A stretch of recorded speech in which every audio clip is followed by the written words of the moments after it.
Halo Sobat Komunikasi, kembali lagi bersama kita. Komnya Komunikasi Nanya-Nanya. Kita bakal ngapain aja sih Kak kesini? Kita hari ini bakal nanya tentang work-life balance. Yuk ikuti keseruannya.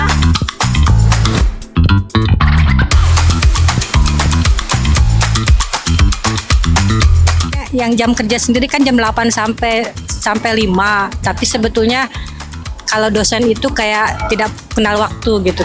Sehari bisa 10 sampai 12 jam. 7 sampai 8 jam. Karena kita kebetulan sama semua jadi 5 jam. 8 to 5. 9 jam sih ya, bisa sampai 12 jam ya.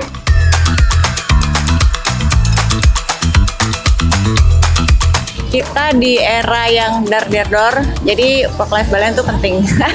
Sebenarnya supaya kita bisa belajar untuk manage waktu juga sih. Ya, jadi kita bisa nyusun prioritas sih, skala prioritas kerjaan kita. Supaya kita itu bisa membagi waktu kepada hal-hal yang positif. Sangat penting ya. Caranya adalah dengan sesibuk apapun dalam sehari menurut aku tetap harus diluangin sih. Oh, penting sekali ya. Cari caranya dengan kalau bisa naik tangga, saya naik tangga. Jadi naik lift itu kalau di atas 3 lantai baru naik lift itu. Penting banget sih untuk kehidupan, untuk kenyamanan ya. Tapi paksaan kerja, kemudian kebutuhan kerja juga mau nggak mau biasanya tuh nggak terlalu balance ya. Penting banget ya di era sekarang gitu. Gimana kita dengan kesibukan masing-masing, nggak ada waktu untuk me time sekalipun. Sebenarnya di umur-umur muda sekarang sih rasanya sulit untuk work-life balance karena untuk masih muda kayaknya jangan work-life balance dulu sih gitu ya. Kita kerja dulu yang banyak, nanti pas sudah tua baru deh kita nikmatin hasil kerja yang sekarang gitu. Keliling-keliling, lihat kota dan taman-taman itu. Olahraga sih, tapi paling sering lari sih kalau lagi stres gitu. Lari, masak.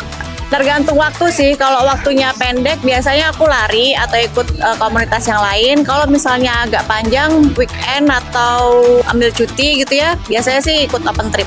Ketemu cowok tidur aja sih sebenarnya atau nonton film. Main motor. Saya hobi naik gunung, tapi memang ya terkendala waktu sesekali aja.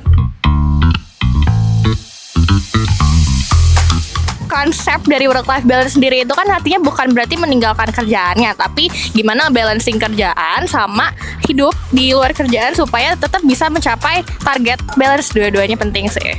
Tergantung sih, kalau orangnya pengen ngejar uang sih, mending nggak usah lah work-life balance. Karena tantangan di Jakarta itu memang tinggi ya. Tapi kalau pengen hidupnya lebih tenang, nyantai, ya bagus sih Gen Z mendahulukan work-life balance. Yang dari lingkungan aku sih sebenarnya kayak lebih tidak mementingkan healing ya. Yang penting kerjaan selesai dulu baru healing. Kalau aku 50-50 karena ya kita harus pinter-pinter baca situasi sih. Ya kalau menurut aku selama masih bisa menjalaninya tanpa stres sih, ya tetap jalanin aja. Sebetulnya nggak masalah sih, tapi tetap like you have to do your responsibility gitu. Lebih tergantung orangnya, tergantung prioritas. Tergantung sih, ini tuh tergantung ya gimana lu mempersiapkan untuk kedepannya gitu. Kalau misalkan lu udah pede dengan apa yang lu lakuin sekarang untuk hari tua, ya udah nggak apa-apa, tetap lakuin work-life balance. Cuman misalkan lu masih nggak yakin dengan hari tua lu, rasanya tunda dulu deh untuk work-life balance gitu. Jadi kalau kita memprioritaskan salah satu dan mengabaikan yang lain, kayak misalkan kita habis-habisan kerja tapi kita melupakan tubuh gitu kan. Sementara tubuh itu amanah. Dengan kita seimbang, maka segala sesuatunya akan berjalan dengan optimal. Jangan terlalu diforsir untuk diri ini gitu ya. Sempetin waktu untuk istirahat, untuk ngelakuin hobi-hobi yang lu suka sih. Jalani hari-hari sebaik mungkin, sebisa mungkin dengan maksimal, kerja yang semangat, minum air, olahraga. Nggak usah baik dipikirin lah, YOLO aja, hidup masih panjang, kita masih muda, jadi kayak chill aja, bawa santai aja.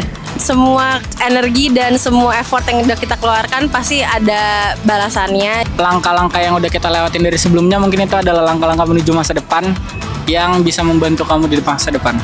Yang penting hidup bahagia dan nggak merugikan orang lain. Mending kita itu sekarang itu cari skill yang dicari orang gitu, sehingga kita bisa ngatur sendiri. Itu dia komnya kali ini. So, kalian lebih milih hard work atau chilling? And tulis di kolom komentar work-life balance versi kamu. Thank you for watching.